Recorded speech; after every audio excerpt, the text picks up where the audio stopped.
болсын, көңіл күйіміз қалай? Жақсы! Наурыз құтты болсын. Және тағы бір хабарландыру бар, Назеркенің арнайы сіздерге айтатын.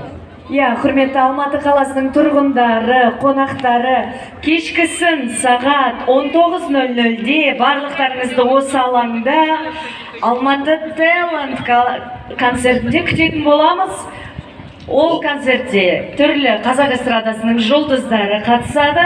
Мысалға, Садреддин, Мәдина Сәдуақасова, Али Оқапов, Мәдина Сәдуақасова, Роза Рымбаева, Мәдина Сәдуақасова. Диная.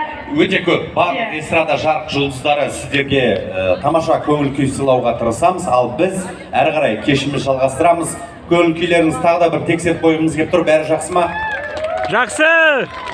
Арнайы уақыт бөлгендеріңіз үшін алғыс айтамыз. Әрі қарай жалғастырамыз. Абай, айттым сәлем қаламқас. Орындайтын Қазақстан Республикасының қайраткері Тілеубек Қожанұлы. Қошеметтеріңіз.